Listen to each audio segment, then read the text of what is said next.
Lindsay, Hey, my Eric. friend, how are you? I'm, as good as one can be in a pandemic. Yeah, it's kind of I feel like it's been crazy and like other natural disasters, like a tsunami or something, it's kind Yeah. of like the singular point of disaster. But this pandemic, it's like it's taking so long. It's a wild thing to to Yeah. wait through. Yeah, it's a lot to wrap your brain around. It's like it's just a lot of who knows. It's a lot Mm, of who knows. yeah. Yeah. How Who are knows you what, doing? who knows when, who knows how. We're trying to get through all that right now. Exactly. Yeah, yeah, Yeah. yeah.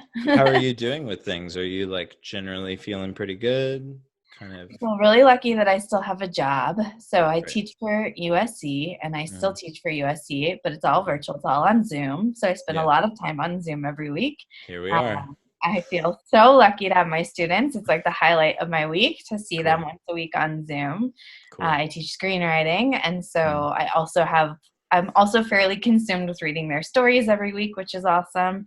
And cool. then I also have my own screenwriting projects that I am still pretty deep in. So I feel really lucky to have all of that. If I did not, I think I would not feel as okay as I do.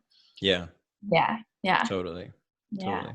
And are you at like the place that you usually live right now? I feel like I saw I a am not. Instagram post. Yeah, where you like you Yeah. traveled somewhere, right? So I definitely had a little bit of a panic attack like a week and a half before LA went on mandated lockdown. Sure, yeah. I'm a news junkie. I always have been. I studied Mm, journalism in undergrad for a long time. I thought that's what I would do with my life. hmm. I cannot help but consume a lot of news. Yeah. And I just read so much about this and I was reading a lot about Italy Mm, and when I got the word that my classes were moving online, as soon as I got that word, I was gonna wait through the weekend that weekend in LA and like leave on the weekends, but I left mm, on a Thursday in LA because in my lovely Koreatown apartment that I'm probably gonna give up my LA address oh, for a little while. yeah. I could hear somebody coughing and coughing, and I was like, Mm. I think I'm gonna go. And I'm very lucky. My parents live in Lake Arrowhead, so I'm in Lake Arrowhead right now. Oh, cool. Yeah. Getting some family time. Getting some serious family time. I Yeah. haven't lived at home in 20 years, which Oh, will wow. show my age, but I hear you. living at home, first time in 20 years. Yeah. I think the picture that I'm thinking of specifically was one of like snow, and it was like gorgeous Yes, snow. it's I was been like, snowing here a ton. It's hell yeah. been snowing like April 10th, we had like 2 inches of snow on the ground Oh, still, wow. which is crazy. And I haven't lived anywhere that has snow in a really long time. And Hmm. my family's not from here. This is where my parents decided to retire. So Mm. I also have only spent a little time here, but I do love it. And I feel, again, just really lucky to have a place to not quarantine alone because I lived in Mm. LA alone by myself Hmm. in a really small apartment. And I also knew myself, I was like, there's no way I can do this alone. And I felt the Yeah. quarantine coming, like I knew it was coming. Yeah. But I did leave a week and a half before we got the orders just Yeah. because I'm such a news junkie. And I was like, yeah, it's coming. Totally. No, yeah, I was thinking like, man, like should I like a similar thing, like out in Lake Arrowhead or like a friend out in the middle of nowhere or something. Yeah. But yeah, I'm here in Pasadena Yeah. and it's been all right. It's really weird. Like I feel used to it now. Like I just wake up in the morning and I'm like, yeah, it's a pandemic and we're all locked in our houses and it like no longer kind of strikes me to my core like every moment of the day, which is weird. That's true. Yeah, we've been in like a month and not even a month, right? Exactly. Yeah. Legal one, I don't think has been a month. It's been Yeah. about a month. But I agree. It's like we all probably have some kind of routine now, a Hmm. little bit. And then so yeah, it feels like life.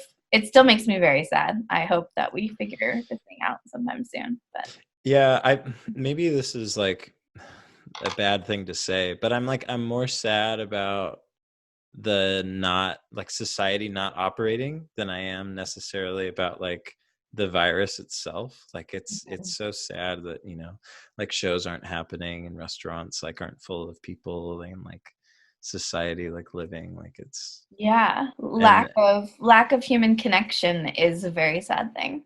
yeah, Of like physically being together. yes, We're made for that, I feel like. So yeah, I completely agree.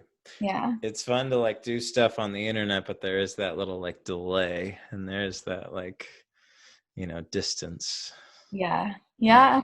Yeah. Tell me about, because I've been teaching like my private music students on Zoom. Oh, good. So with your situation, is it a one-on-one thing, or are you doing No, group classes? I teach an advanced screenwriting class, and there Mm, are 10 people in that class, cool. and it's still the whole group together. Everybody comes on Zoom at the Mm, same time. We still maintain our same class time as before, mm, which is nice. So we have something consistent and mm-hmm, regular. And then I teach an intro to screenwriting class, and that class has closer to 15 people in it. mm, So I mean, everybody is much younger than you and me, so they grew sure. up with so much internet that I don't think it was a difficult transition for them. Of course, they would rather be at school and on campus and Yeah. in an amazing, like USC is an amazing environment to be in, and this campus is awesome. And so, of course, everybody has gone through some sadness of mourning, not Mm, getting their full experience that they anticipated. But I do think that they enjoy classes, obviously, that they're still happening, and that mm, I'm also trying to bring a lot of guests, a lot of working writers, and I don't think I would have been able to have these same guests actually had we been in normal class session. Like we just mm, had Franklin Leonard, who started and created the Blacklist, which is this mm, awesome thing that exposes writers who might not be normally exposed to executives and agents and managers. And the blacklist has now been in effect, I think, for about 15-ish years, close to mm. it, not quite. But the guy who created it joined us, which was just an awesome thing, I think, to have. And if we were not in a pandemic, I don't think I would have been able to have him in our class. So that was cool. Yeah. Was it like a Yeah. master class kind of like guest speaker situation? Yeah, I'm trying to That's incorporate cool. a fair amount of guest speakers because our classes are 3 hours long, which is pretty Whoa. long. And the only thing that is hard to do, and I really like to teach from example and show clips and whatnot. And when you have 15 plus people on a Zoom and they have all different internet, and they might be in, like, I have one student who is in Eastern Europe, and I have one Mm, student who might be going back to Beirut, and their internet is not so reliable. So showing clips is sometimes really hard. mm. But having a discussion with a professional just seems to work really well in the Zoom environment. So I'm trying to Cool. do less clips and more talking. Yeah. And I think it's working. Hell yeah. Yeah, Yeah, yeah. it's quite a thing to adapt to. It's been difficult for me teaching on Zoom. Like I feel very limited as an instructor to the services that I can provide to like a music student over the internet. Yeah. So what I've been doing is I've just been like preparing a lot more on the front end. Like I'll prepare something and then like scan it and email them a PDF and stuff. And that's been working, and that's been better than nothing. But your classes, is there any like group discussion element, or are you mostly Oh yeah, yeah. I mean, whenever we have these guests, we pause for everybody to participate and ask questions, mm, and then of course everybody has their regular writing to do. So it's mm, a workshop environment where we discuss and give feedback, and the students give each other feedback on mm. where they are in the script. So yeah, Hell yeah. yeah. So fun. You just let me know a couple minutes ago that you had a podcast for a long time. I did. I had a podcast called Welcome to the Clam Bake that I started on Inauguration Day when Donald Trump was inaugurated. So I Whoa. believe that was January 18th, 2017, because he got Mm, elected in 2016. And yeah. I did it once a week for 2 years. And I did it with a partner that I also write screenplays with, and we still Mm, write together. But she's also an actress, and I like, just like, luckily, like, knock on wood, like I got so much screenwriting work, and she started getting a lot of acting work that we just couldn't keep up with the pace. But mm, we started it because Donald Trump got elected, and play on words. It was a feminist comedic podcast. Welcome to the Hell Clam yeah. Bake. So Yeah. Clam Bake is a gathering of ladies, and or your clam is your vagina. So Perfect. Love yeah. it. So it was an awesome time. We highlighted women, non-binary people, and had discussions about like what does feminism mean in present day, and what Mm. wave of feminism are we in, and Yeah. how do we get closer to equality. And it was Mm. really fun, and we definitely had some in-depth conversations about things that I felt, and I still feel, of course, are important to think harder about than we do every day. Totally. Yeah, Is yeah. the podcast something that you miss doing? I do. Of course, in this time, everybody's like, we all have time now. Like, what do we want to do? And I think I'm going to try to make some short films virtually. Hell But yeah. I've also been toying with the podcast. But I think I'm, just because film is my primary medium, and Yeah. I'm working the most, I think I'm going to see if I can't make some like one person short films and some virtual stuff. I'm going to shoot a Zoom short film soon. So yeah. What does the Zoom short film look like? Is it stuff like this or?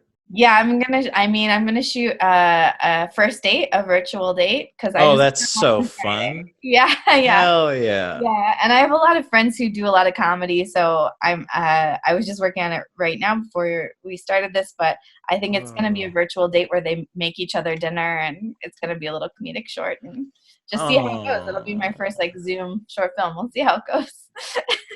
That sounds really cute. Yeah, yeah. Hell yeah. I love that Yeah, idea. yeah. Because you're single, right? I'm single. Yeah, is the pandemic giving you more of an existential crisis about being single, or less? I wouldn't say that it's necessarily an existential crisis. I've known maybe since so I'm 28 now. Yeah, I think I've known very confidently for the past 2 or so years that I would really like to have like a life partner that I can have children with and to like have a yeah, family. Like it took me like growing up, that was like the example. And I'm very lucky to like have parents that are still really in love with each other. But then kind of becoming an adult and moving to LA and like getting out on my own, I had to like figure out for myself if that was really something that I wanted. And so now I'm confident that that is something that I want. So the pandemic has just sped that up a lot. Like yeah, it's something that I like want a lot more and want to like start before the next big like plague or whatever happens. yeah, Because there's a part of me that feels like I'm here like stuck at home, um and I'm not like going out to bars, and I'm not going out to parties, and I'm not like meeting like more women that I could potentially like find a partner for or something. yeah, yeah, So I wouldn't say I wouldn't call it a crisis because I'm still kind of in the same lane that I was already like heading in, but it has made it more intense, I think. totally. I'm single as well, and Yeah. it definitely. I already was dating a lot before this to try Yeah. to find somebody, because I'm Hell definitely at yeah. a point in my life that I feel like my life is a little bit more together than it used to be, and I would love Hmm. to share it with somebody else. And Hmm. dating was a significant part of my life in the last year. Like I was on it, on the apps, trying to find somebody. So Fuck it's yeah. it's weird to not have it as a regular activity. Mm. And so I've suggested to some people, one of whom I met before the pandemic. I met him the week I decided to leave Los Angeles. I've been trying to be like, let's virtually date. Let's do this. Totally. And not everybody would like to do this. Would not like to get on Zoom and have a long conversation. So anybody who does want to, like, props to them for considering it. And it's like, this is our normal right now. So why stop looking? It's a chance to get to know somebody better. I totally agree. I think the past couple weeks it's been such a shock, like with the pandemic and the sickness and Yeah, society and the economy. But now that it's kind of like, okay, this is what it is right now. I have been thinking about like exactly what you're saying, like going on some virtual dates, trying to like meet some people. And it's funny that you bring that up because just I think it was 2 days ago. 2 days ago, I sent a text message to this girl that I have been friends with for maybe 3 years or something. And I always felt like we had like a bit of a chemistry and we'd hang out sometimes. And it was one of those situations where like we'd hang out and we'd hang out like super late and super long and we're Yeah. talking a bunch and stuff. And I always kind of had it in my mind, like, oh, like I'm interested. I think she's interested. I'm not sure, but before the quarantine, I tried to hang out with her a couple times, and I didn't know if she didn't want to hang out or if it was just difficult to schedule. If we were both just busy, like it wasn't clear, like if she was interested or not. So I just sent her this text message 2 days ago, like, hey, I'm trying to remember what I said exactly. I said something to the extent of like, I'm attracted to you and I'd like to get to know you better. And if you feel the same way, I'd love to like video chat soon or something. But like, if you're not interested, like no worries. And she just took like a hard pass. Like she was like not interested at all, which was, it's like, that's what happened. I took my shot. I got denied, whatever, move on. But it's Yeah. funny that you bring that up. That was my like most recent experience. But it would be interesting to like get on the apps again or something. Or maybe this is like way too old man of me, but I've been even thinking of like eHarmony or something where No, like I don't think it is. people are like a little more serious, because it's like I've for like a couple of years, and I'm interested to hear what your experience has been with the Yeah. apps, but it's like I find on Hinge and Bumble, like you have to sift through so much Yes. to then like maybe have like a positive experience with someone. Yes. But on something like eHarmony where like it's a little bit more intentional and you both Right. are, I don't know, what do you think about all that? I've never done a paid site like that, but my parents keep begging me to do one.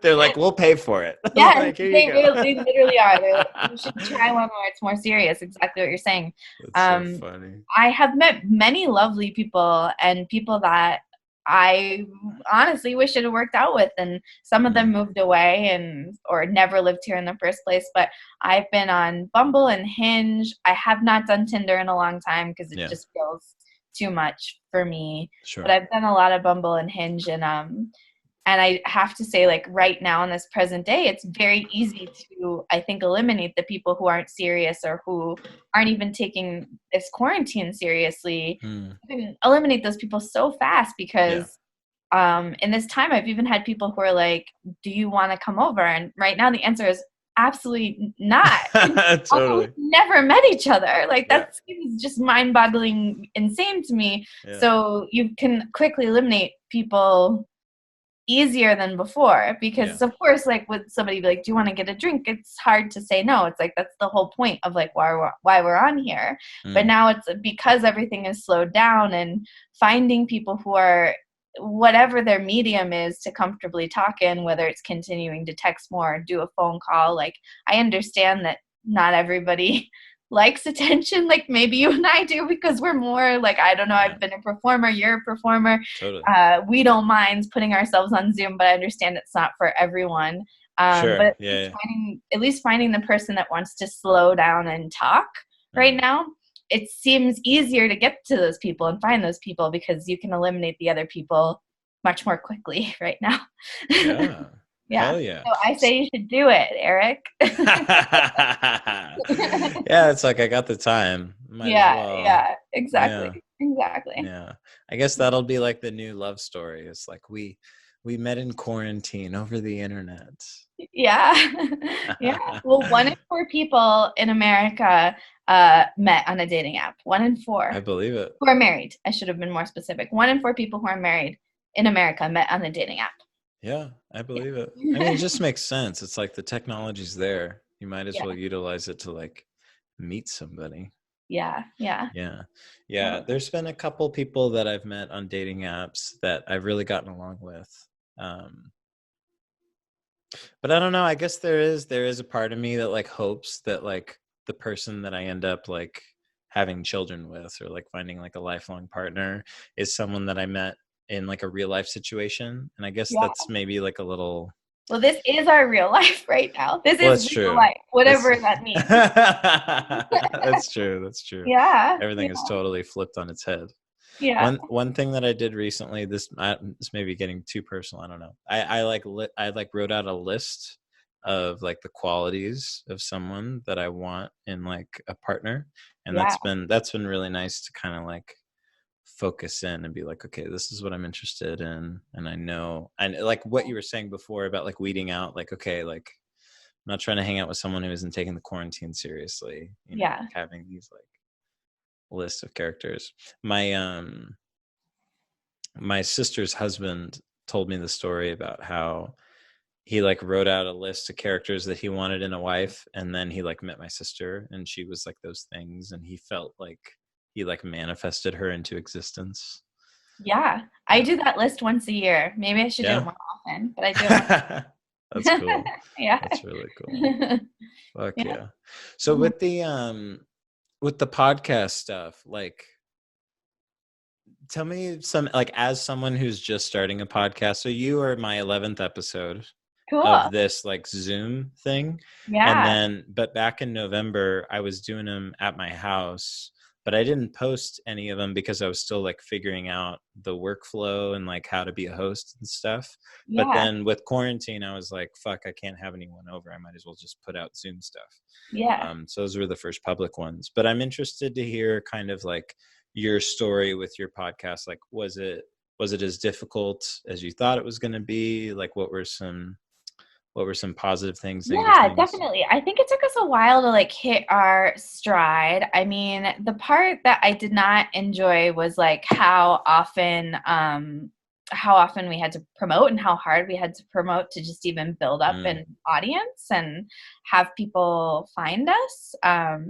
But then like when we did start to get a core audience, it was great. And those people I felt like vehemently loved our podcast, which is always mm, makes anybody feel good. But yeah, I think a successful podcast like is finds its niche, and I think the ones that are really successful are very niche and very specific about mm. something really specific. And I feel like the less general you are and the more specific you are, just like all these murder podcasts blew up because Yeah. they're specifically about murder, and I guess it hit a nerve on mainly women, which is not surprising because we get murdered more often. Mm. Like it hit this like crazy nerve where people really wanted that content, and like all these murder podcasts like My Favorite Murder just totally blew up. And again, I think because it is so specific, Mm. it has done really well.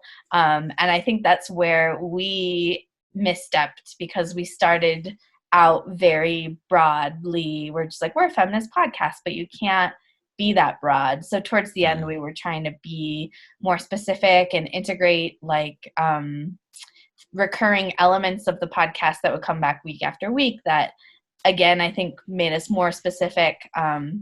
Yeah, I mean it is a hustle and a grind like anything else though, of figuring Totally. out where does your podcast live and how do you become a good host and all those things. Yeah. But if How I could were do it all over, I would have tried to make us more specific at the beginning. cool. I hear that. Yeah. What were some of the things you were doing to promote it? So we did end up on a network, which was great. Cool. We're in Campfire Media, which is still Mm. a network, and I love those guys. They're really awesome, and they Mm. really love podcasting, and so that definitely helped when we got on the network. And we got on the network pretty early on. I think we did it for 2 or 3 months before we joined their network. Mm. And one of the two guys who runs the network is really good at promotion, and he has a hit list where he sends a great episode out every month to a fair amount of publications. A lot of people on that network are comedians, so Cool. he definitely, of course, would promote our more fun episodes. But we did have some really powerful episodes where people told their abortion stories, and those ended up Mm. getting a lot of attention. And obviously, that's not comedy. And Yeah. but yeah, and he was great at that stuff. And we definitely learned a lot from him of Mm. like kind of having that press list and hitting it up whenever you feel like you have an episode that becomes really special or Mm. is hitting on particular nerves or might appeal to that blog or Mm. site. But yeah. And then Instagram Wild. is a very powerful promotion tool of anything. Mm. Yeah. Were you running ads on Instagram? We did. I think we did try that maybe once, but overall, not a ton. Hmm. Yeah. Yeah. What's the could you, this is a very big and broad question, and so feel free to veto if you'd like, but maybe compare and contrast for me like the feeling that you have releasing a podcast episode and Yeah. then releasing a short film. Releasing short films, I feel like ironically, because I got very personal on that podcast, and so did every guest that came on, which I actually think is what made our podcast pretty great, is that people were really yearning to tell their story because people were so angry and upset and sad when Trump got elected. And Yeah. so people are really, and we hit on, of course, issues that this administration has tried to take away people's power in so many ways. And we were trying to hit on those issues and keep up with them a lot, and found a lot of people that had really personal stories to tell about that. So it was so vulnerable, but ironically, I feel more vulnerable when I put out a short film than I did on those podcast episodes. Maybe because it is visual and because it is my favorite chosen medium that I've been working most of my life at trying to become successful, that it's the same feeling, except this feeling is even more heightened when I get to show something in a movie theater that I've done, or a short film goes to a festival. I want to throw up at the beginning of it every time, beginning of every screening. I think I'm going to throw up, but it's almost one of those like good throw up feelings because you finally have an audience for for what you did. And maybe it's also because you have to live with film no matter what. You have to live with it longer, period. Like when you shoot a short film, if you wrote it, and I feel like when people make shorts, they usually did, because that's why you make a short, because it's personal. You can afford to make it because it's small. It's not a feature. So you probably wrote it and you went through that process. Then you had to put together the whole team to make it. Maybe you handpicked the actors, and you handpicked your DP, and then you went through the process of planning that shoot, and then you shot it, and then you worked with an editor, and then maybe you, if you really loved it, you paid for color correction and sound, and you probably, even though you're like, oh, I'm going to spend nothing on this, most of the time you ended up also investing money in some way. And so you have probably lived with it for a fair amount of time. In these quarantines, we're probably going to make stuff that we just like, which is a cool thing, because like all we can do is Zoom or a one-person short film. So we almost can't invest as much as we might have as if we were working with crews, which kind of makes me excited, because all the other shorts that I've made in the past couple of years, they've all become bigger than I necessarily planned them to be, because I'm like, oh, I'm going to get my favorite DP and we're going to get some toys and make this look cool. And we almost can't do that right now. So you may as well just push it up and see what happens. But yeah, I feel very vulnerable when I put up a short film. And I used to act much more, and I haven't in a long time. But I'm going to act in this little Zoom thing because all I have is me. So yeah, I feel super vulnerable. I don't know why. It just makes me so vulnerable when I put up a short. I just want people to like it. And I want to find an audience, and it's almost more difficult, I think, for a short film to find an audience than a podcast that you've been putting out every week, because then people know, because you're doing it every single week too. It's also kind of like the medium of a short film isn't something that most people regularly digest. Yeah. Like most people wouldn't like sit down and like turn on Netflix and then go to the short film category, or like on their Instagram like see a short film, and like it's not something like a podcast that maybe like well, how many years ago? How long have podcasts been like really popular? Like 8 years or something? Yeah. So like 10 years ago, like there wasn't like that wasn't like a societal perception of like, oh, I'm going to listen to a podcast while I'm on the train or while I'm driving or whatever. And now it's like a thing that people do. Yeah. Like it would be cool if like short movies were something that people like really sought out. I agree. If you're not a filmmaker, you're probably not seeking them out. Yeah, and I that's a sad thing, I think. But what, like, have you thought about that? And maybe, I don't know if we should call that an issue, but have you thought about that reality and like how the film Totally. industry might be able to change something like that? Yeah, totally. I mean, we do already consume so much short form content because we watch web series or little, Yeah. exactly what you're talking about on Instagram. So many comedians make little short videos, impersonations, or little sketches. And so we are essentially consuming something like a short film a Mm, lot, I think, especially like young people who sometimes choose YouTube over anything else, to just watch some short form content. So, and Quibi just came out, which mm. is all short form content. Jeffrey Katzenberg's new company. So society loves short form content, but I guess we just don't use the same verbiage necessarily that it is a short film that they're watching. You know? Interesting. Yeah, yeah. So maybe like Um, disguising it as something else. yeah, yeah. I mean, Mm. this little fake virtual date short film I'm gonna make. I Mhm. hope people think it's a real. I'm granted I'm submitting it to a couple of sites that feature short films, but I would love it if people just thought it was real, Yeah. an actual date. So I'll probably put it on YouTube for that reason. Like I hope people thought it was like an actual date. How funny. Yeah. Hell yeah. There's no like short film tab on Netflix, right? That's Like such a good next to like, question. I don't even know. I don't I think there don't is. think so, but there should be. I feel like if there was something like that, it would be a thing that more people Yeah. would digest or Yeah. like I mean, think to look for. Vimeo does a good job featuring short films. That's like Yes, the best place totally. to consume them. Their short of the week category is awesome. Mm, Amazon has gotten better about acquiring short films. mm. But yeah, if Netflix acquired short films, that would change the game. That would be incredible. They should. Especially in this time where they are going to need content and there's going to be a lag before we can go back to normal production. It That would be sounds great. like you have a Let's pretty call Netflix. positive. Yeah, exactly. Let's get them on the phone. Yeah. It sounds like you have a pretty positive opinion of Netflix. I've heard like, I would love to make content for them. hell I, yeah. yeah, I have something that is apparently eventually going to get pitched there, but Cool. I would be thrilled to work for them. Yeah. Fuck yeah. Yeah. It seems like they just own everything right now.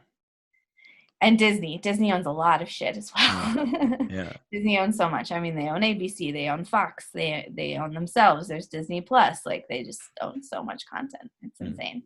mm, yeah.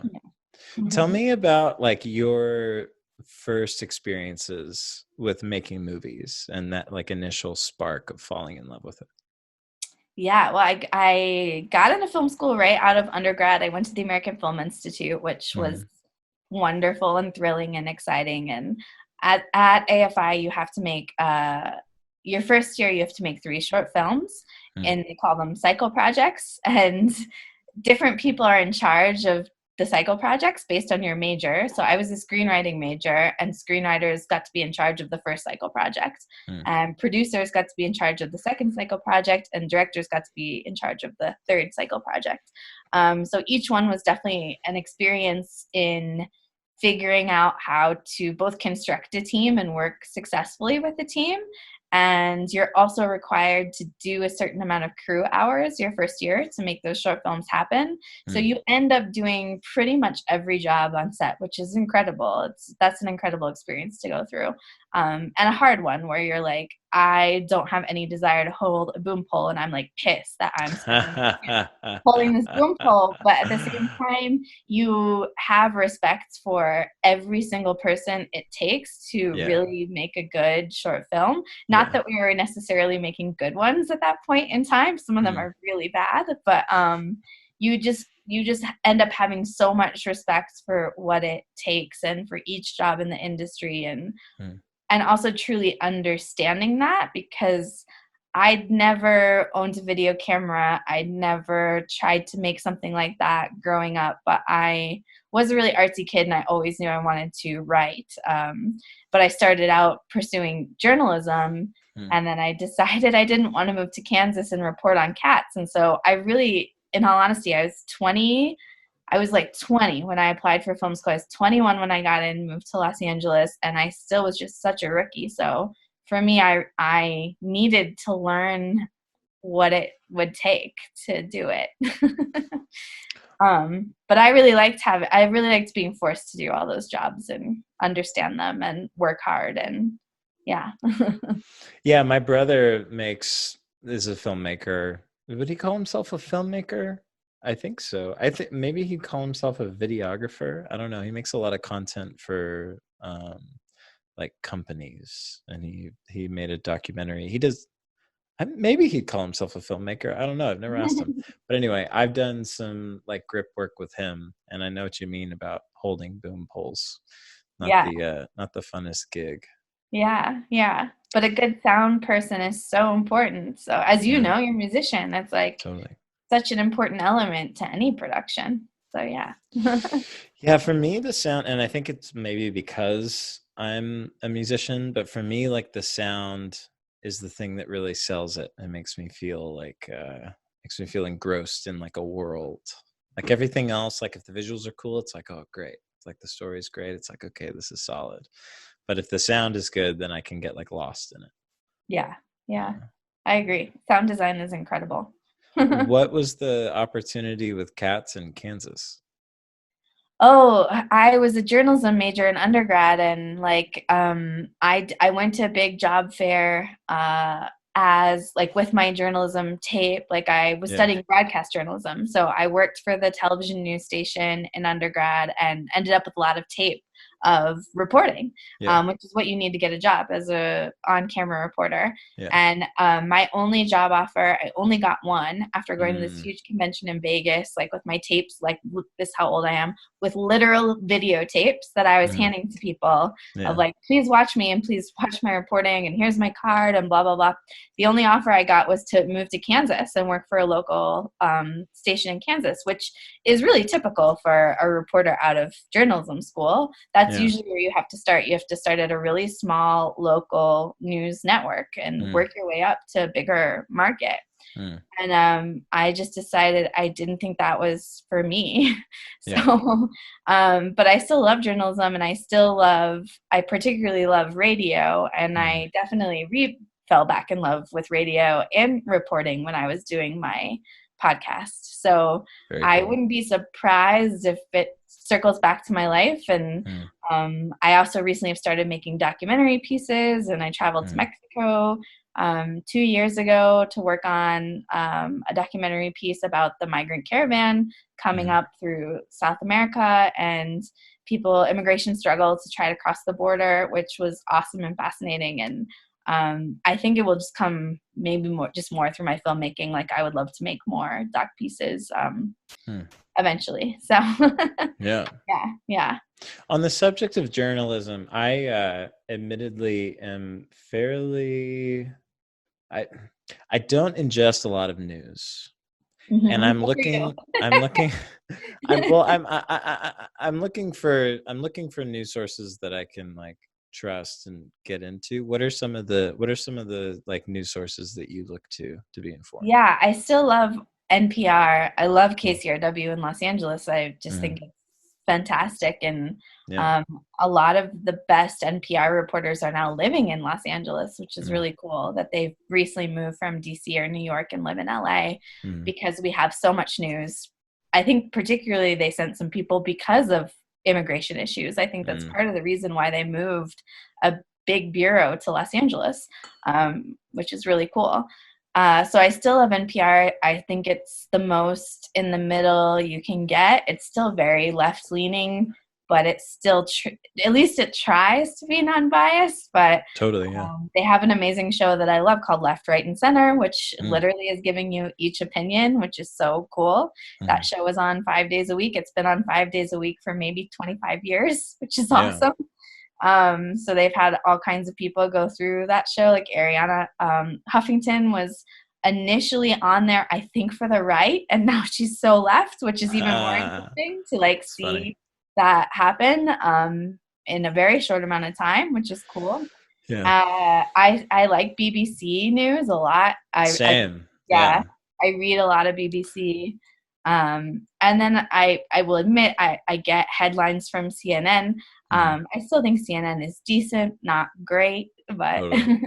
yeah, yeah, Yeah, I was listening to a lot of NPR in my car a couple of years ago, and then I had this experience where I was driving to a rehearsal at like 7:30 in the morning, and NPR was talking about like something with Donald Trump and North Korea and um, like atomic bombs.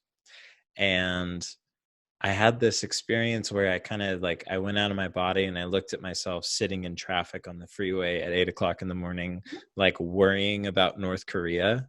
yeah, And I was like, man, like yes, that is a legitimate issue that should be worried about, but like me on the freeway at 8 o'clock in the morning driving to a rehearsal was just like not the time for me to be yeah, worrying about, like I was not going to do anything about that situation in that moment at that time. right, right. So I like turned the radio off, and I honestly like haven't listened to NPR in my car since then. And I don't think Yeah, that that is like that isn't the correct reaction either. Like to go from like listening to the news all the time to go to like hardly ever listening to the news. So I'm trying to yeah, figure out that nice kind of balance where I'm informed, but it's also not like taking up too much space in my mind.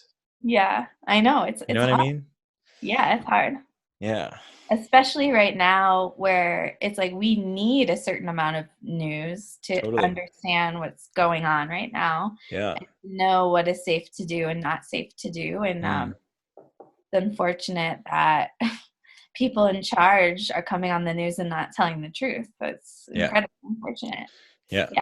And then you almost need to listen and read more news to make sure that you're getting It's like this unending vicious cycle.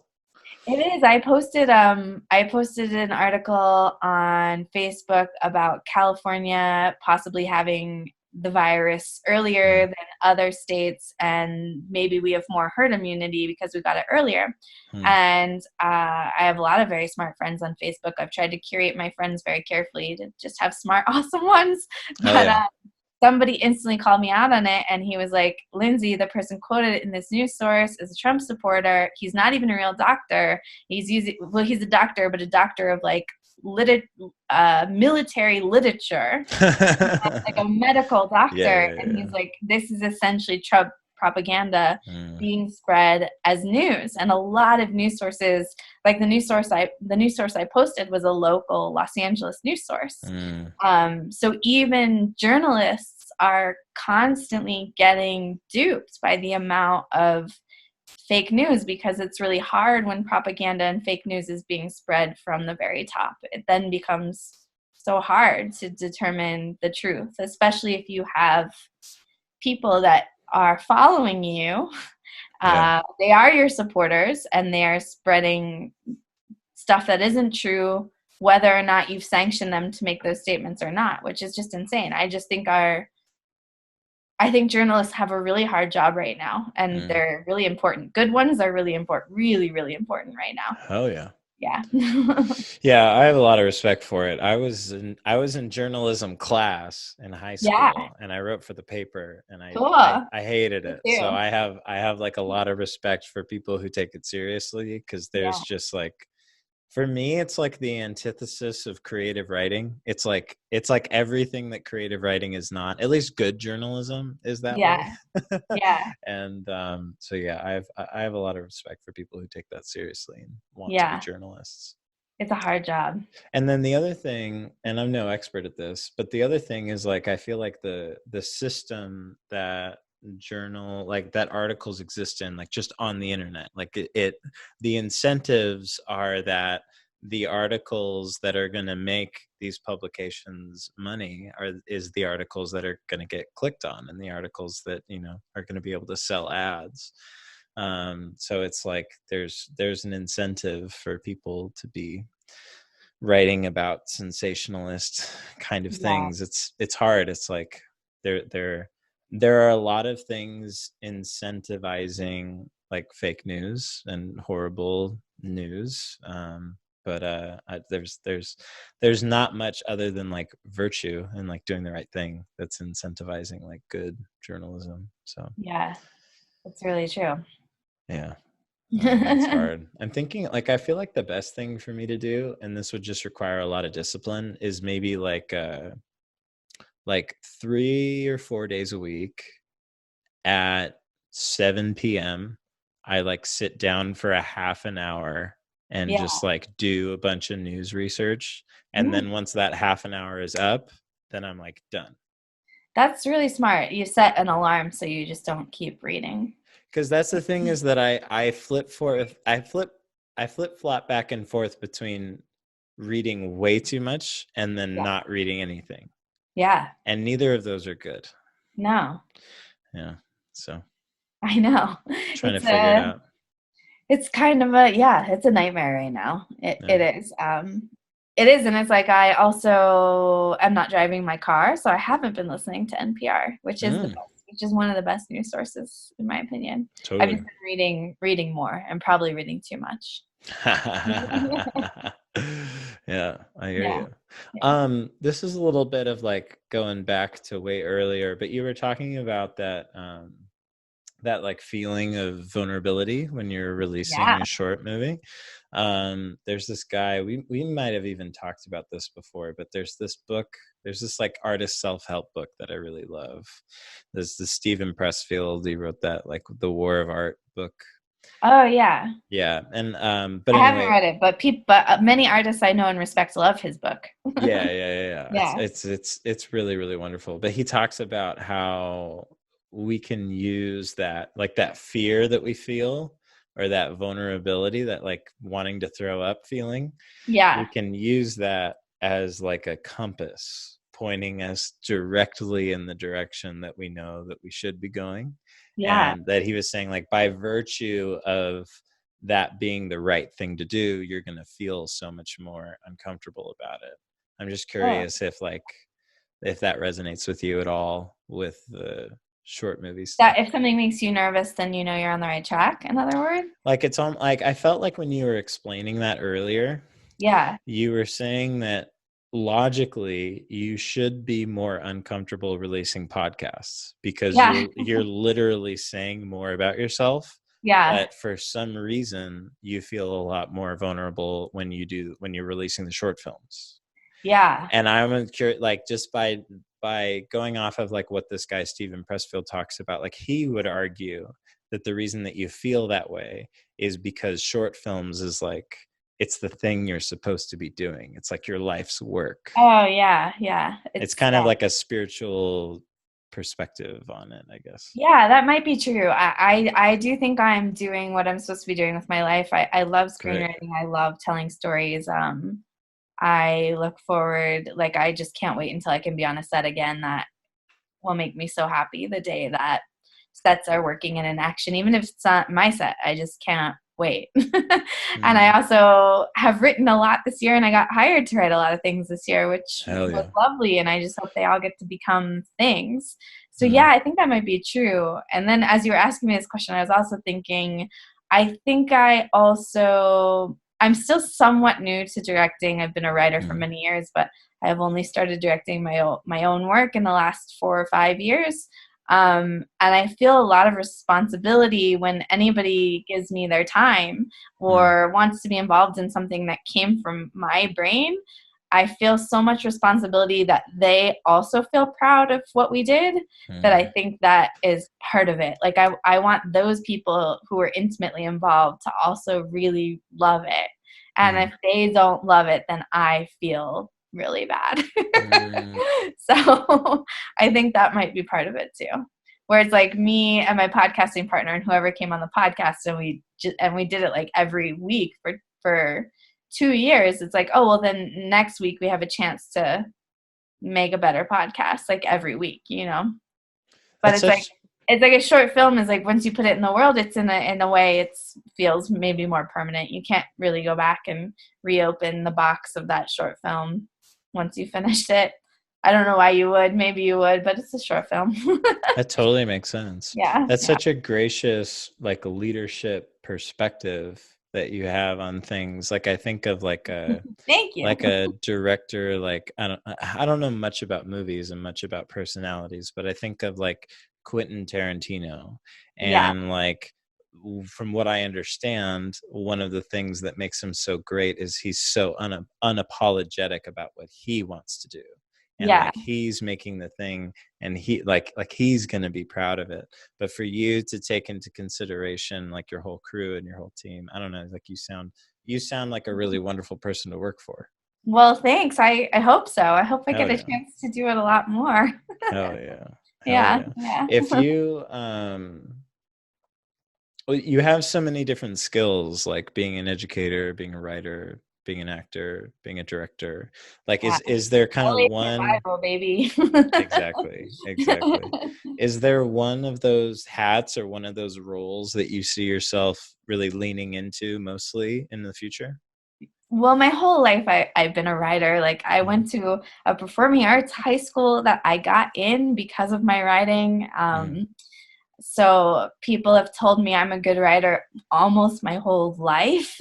So I think that forever will be my first passion. And it really is, it's therapy, it's a salvation, it's a chance to examine humanity and your own faults and mm, desires and fears.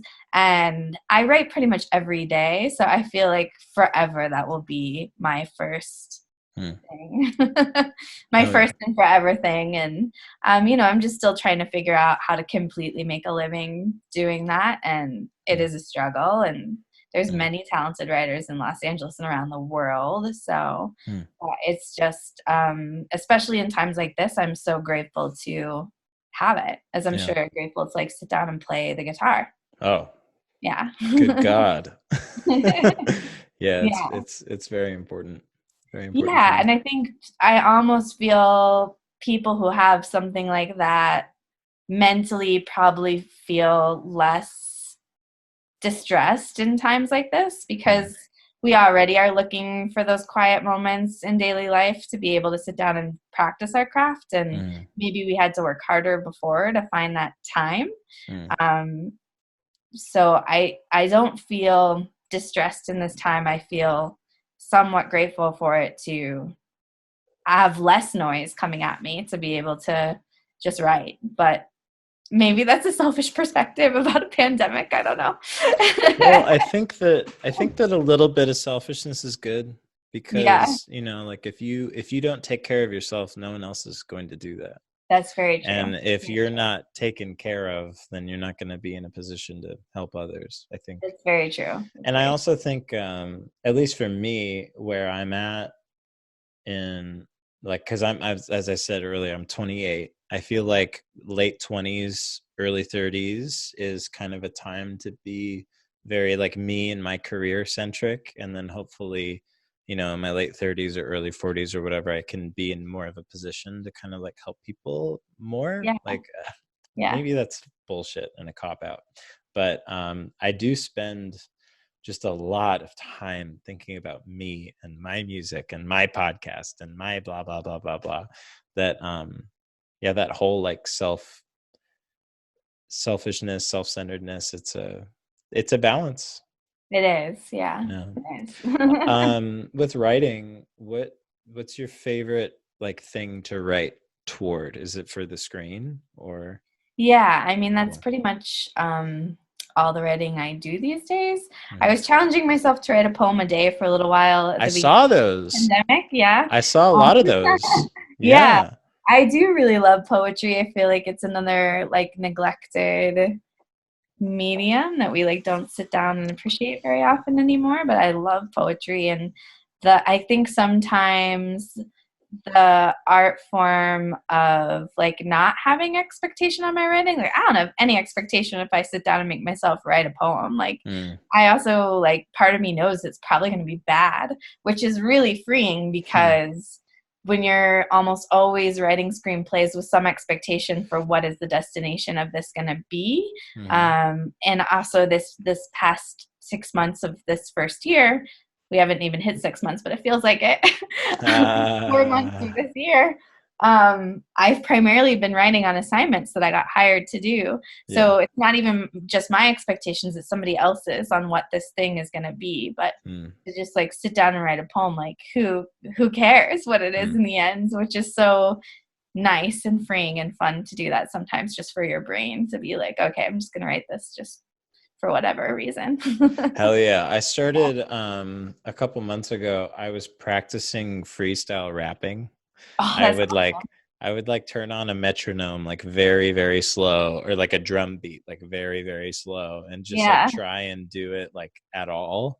And yeah, it was very much the same. I think a similar kind of thing, because like I'm I'm not interested in being a rapper. Like yeah, my main thing is like I would love to be a great songwriter. Like that's something that I would love to be. And yeah, then so then like freestyle rapping is this, like it is songwriting, but it's this other kind of thing that I suck at, that I don't need to be great at, but it's kind of like fun to suck at. yeah, yeah. It is. It's nice to just have any kind of exercise that gets you out of your own head. Yeah. Yeah, Yeah. yeah. Yeah, I totally agree. Um how has How have your days been over the past couple of weeks? Have you been like trying to structure yourself and have a little bit of routine, or has it been like really restful and like Yeah. fulfilling? It has not been restful because my parents also literally just moved to their retirement home like Oh, so 2 you're by weeks yourself? ago. No, no, they're here. This is their home Oh, and I'm this in. is the okay, okay, okay. Yeah, but you can also just see like bedding in the background. Like Uh-huh.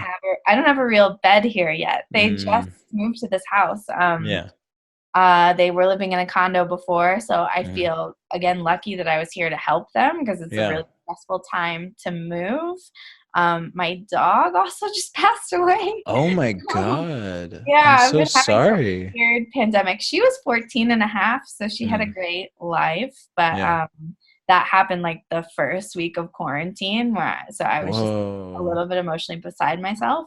But again, I'm so grateful for my classes because on Mondays and Tuesdays, I do have a really structured day. Yeah. I like to read everybody's assignments that they have every week. I like to read them on the same day that I teach because I feel Mm, like I will give the best notes that way. that's So I cool. give like both written notes and then we also do class notes on Mondays and Tuesdays. So my days are really full both those days. Mm, And then I will not lie, I've not been good at giving myself structure the rest of the days. I've just been like, I have a lot of writing to get done, and one assignment I'm working on with a partner. So we pass stuff back and forth, but I've been letting myself be like right in the time of the day when you want to. And yeah, sometimes that's been when I first get up, and sometimes I will say more often in this pandemic, it's been between the hours of 10 p.m. and 2 a.m. totally. So I've been staying up much later than I normally do, and Yeah. I also have had terrible insomnia in this pandemic, which I heard many Mm, people have had. But mm, so sometimes I'll just stay up and write until I can fall asleep. mm. So yeah, I haven't given myself structured days. Have you? I've been trying to. Yeah, that's I hard. tried to have like Uber structure, and that didn't last super long. So now I'm Yeah, trying to have like moderate structure. So my moderate structure is that when I wake up, I have to write a to-do list. And yeah, then that day, I need to get the to-do list done before I can do fun stuff. And that's yeah, like my yeah, moderate structure. And then I also have this small group that I made in January, where all it is it's basically like it's a self-help group for weekly to-do lists. that's awesome. Yeah, it's like really, really cool. I'm very, very happy that it exists and that people are into it. But basically, like it's every Tuesday night, and now we're doing it on Zoom because of the quarantine. But people used to come to my apartment, and the meeting lasts for an hour. There's like a lead sheet that the leader just reads from. So every week, someone else leads it, and it's always the same thing. And basically, like all it is we meditate a little bit up front, and then we have a little bit of time for sharing, and then we write our weekly to-do list, what we want to get done that week. Yeah, And so the idea is that if you're a part of it and you're coming every week, then you're always talking about how last week went and how the next week is going to go or yeah, that's whatever. great. That's really great. Yeah, so that's been really helpful to like get stuff done. And I've been having like the opposite of insomnia. I've been sleeping like a lot. Like I'll sleep Yeah. like 10 hours, 11 hours, 12 hours, like every night in a row. Like it's weird because usually before quarantine, I would sleep like 5 hours, 6 hours, and then once a week sleep 8 hours, and that was Yeah. usually like my routine, and I felt fine on Yeah. that. So yeah, I don't I'm know. still sleeping a lot. I'm just staying up really late. Cool, cool, cool. Yeah. Yeah. That's dope. That's dope. Yeah. Another thing I've gotten really into is cooking. And Yeah. I'm not like an amazing cook or anything, but like just yesterday I poached an egg for the first time. Nice. So I'm Nice. like trying to like, I'm trying to up my game just a little bit. Yeah. Yeah, Yeah. it's fun. I'm the resident baker in this house. I baked a lot. Yeah. Oh, Yeah.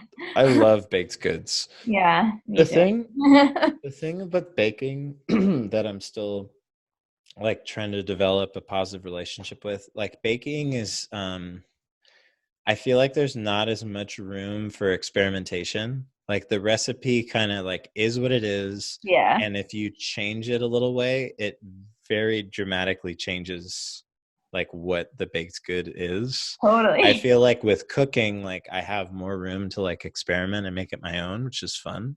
Yeah, But God, I love cookies. Like all yeah, that shit is just totally. so good. Yeah, we've already had 3 loaves of banana bread, 2 rounds Mm, of cookies. mm, Yeah. love it. Love it. It's not just me. There's other people in this house, but yeah. I believe it. I believe it. Hell yeah. Yeah. Hell yeah. So, like big like life goals. I don't know if you like to think Yeah. this way, but kind of what when it's all said and done, like what would you like to accomplish? What would you like to be known I for? mean, most immediate goals, I really want to direct a feature. Hell I have yeah. directed a lot of shorts now. I've directed some music videos. I want to direct one for you when we're Hell out yeah. of the situation. Yeah. Fuck That's yeah. how we met. We met on the internet. Fuck I yeah. liked your music, which is so cool. And I love Um, your movies. You're so good at what you Thanks. do. Thank Yeah. you. So Yeah. that's the most immediate goal, and I've had that goal for a long time. So Mm, I haven't really, in all honesty, strayed out of that goal because it's something I really would like to achieve and figure out how to get done. mm, And some of these projects that I'm writing right now, I'm attached to direct, and that's definitely the most immediate goal is to just be able to direct my own work and continue to figure out how to make more of a living at it mm. so that I don't feel like I always have to have 3 or 4 jobs. Totally. I'd also like the pandemic also makes me feel like I would really like to get married. That's a Hell life yeah. goal. I hear you. I'm a hopeless romantic. I write a lot of romantic comedies. I get hired on a lot of romantic Mm. comedies. Um, and you don't get married if you don't go on a lot of dates. So Hell yeah. Well, you got a great perspective on it. I totally agree. I feel like I'm in a similar place. yeah, yeah. Um yeah, I don't know. When you do you have like friends who are married? I do. Almost never am my age, but I am fairly You're older fine. than you, Eric. You're fine. You're totally I'm not that's not what I asked. That's I'm not I'm a just super young lady anymore. So most of my friends, the majority of my friends, are married. yeah, yeah, yeah. Yeah, yeah, or in a serious relationship of some kind. It's funny. It's Yeah. like I don't know. I look at my friends who are married, and some of them like I could. Well, maybe I'll just be honest. I look at most of my friends who are married, and I just think to myself like I'm not really interested in what they have, like what that is. Like Interesting. that's not really what I want. Like I feel like I know what I want deep inside, but that's not like modeled very Yeah. often. Yeah. Um, because I feel like this isn't like the only aspect, but just to like unbox that a little bit, like I feel like a lot of my friends who are married, they really kind of become the same person together. Um, Like they're no longer two people, they just kind of become this couple. right, right. And like when they're not with each other, they're like this is a weird thing to say, but I feel like my guy friends Yeah. A lot of them will get married and then they change, like they kind of compromise on things that they Mm. used to love because their wife like isn't as into it. Yeah. And then like we'll be hanging out, just me and him, and he'll like want to maybe like say something that he thinks is going to be funny, or he like, I kind of feel like he wants to express like a certain amount of stoke about something, but then I Yeah. can see him kind of catch himself as if his wife was like in the car. You Yeah. know what I mean? But like, so which is maybe who knows if that's actually what's going on. But I feel like a lot of my friends, to get to the point of what I'm trying to say, a lot of my friends who are married like are don't continue to be individuals. Sure. And like that's something that I would love to be able to figure out how to do, like how to have Yeah. a really Yeah. Well, I'm friends with a lot of stubborn creative people, so they've mm, managed to, I think, maintain their individuality hell mostly. yeah. Yeah, Hell yeah. and I think I guess I'm surrounded by a lot of good examples of married people. I Cool. know people that I, to myself, don't think should be married, but the ones that make it work, I really admire. Mm, yeah. What do you think about like the idea of, well, just like slapping the marriage thing on it? Like, would you be happy just having a partner and like not Yes, being yeah, totally yeah, married? totally. I think It's that an my interesting thing. vision of relationships throughout my life has changed probably 10 times. So, Same. Yeah, yeah, and no relationship is different with every person that you decide to be in a relationship with. So, totally. I don't even think you can like truly predict it all. But I think like if I was really in love, I just want to throw a damn good party about it, you know? Hell yeah. That's beautiful. Yeah, I yeah. like that. I like that a lot. Yeah. Tell me about working at USC. How did that come about? That teaching gig? I applied to work there, but Hell they yeah. posted a job for a screenwriting teacher. And one of my friends was previously there as a Cool. screenwriting teacher. Now he teaches at Emerson. His name is Ed Lee. He's a great Mm, screenwriter. And I'm pretty sure he put in a good word for me, which is very kind of him. hell yeah. And you go and you interview with the panel of the director of the program and the assistant director of the program, and Mm, they're very talented screenwriters. The guy, at the time I got hired, the guy who wrote Top Gun, um, mm, was interviewing me. He was the one that decided to give me a job. And he's wonderful. And there's just amazing faculty members there. So it's always nice to feel that level of approval by your peers. And I think I managed to make them laugh. And so I got the job. hell yeah. Yeah. Beautiful. Yeah. Yeah, it seems like a pretty like prestigious institution. So it's really cool that you've been there, and it sounds like you're Yeah. having a really positive experience teaching there. Yeah, I mean, not that I'm biased or anything, but I think I have the best students in the world, and it's very cool that I Fuck had yeah. students from all over the world. So Mm, it yeah. is a great experience. It's a wonderful, idyllic place to go to school with Mm, open-minded, talented, hardworking people. dope. Yeah. Dope. Fuck yeah. Hell Yeah. yeah. Well, I think we should kind of wrap it up a little bit. Is Yeah. that all right Thanks with for having you? me. What is this called again? What's this This is podcast called? it's called Will You Be My Friend?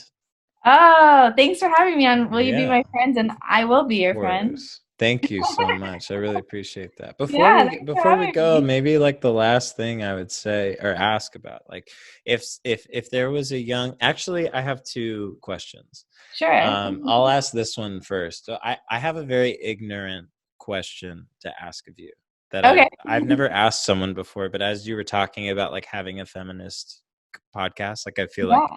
and you being in the film industry, you'd be a good person to ask about this. I feel like from when I was a kid to now, there was a change between calling a female who acted like an actress and Yeah. then actor. Like Right. I'm just curious if there was like what is there a story behind that? I mean, it makes sense. It's like Yeah. everyone's doing the same role, so why would you have to call it a different thing? But Yeah. I don't know, I feel like this thing in culture like changed, and I never like read an article about it or something, and like so I Yeah. still have to catch myself and like make sure that I'm saying the word actor. I don't really, at least amongst my group of friends, I don't know anybody who gets offended if you call them an actress if they Oh identify really? as a woman. But I think that overall, it's just how we're progressing as a society, which I think it's so cool to be alive in this time of the world where gender and sexuality have labels if you want them to have labels, or Mm, don't have a label at all, which is so cool. mm, And I think I don't think that it's my generation that has done this. I think it's the generation after me, and I respect them even more for that. And I think that I struggle to try to take my thinking out of a binary world. yeah. Um, and I love that. I feel like overall society is moving towards a non-binary world, which makes Mm, me really excited. I think it's really cool.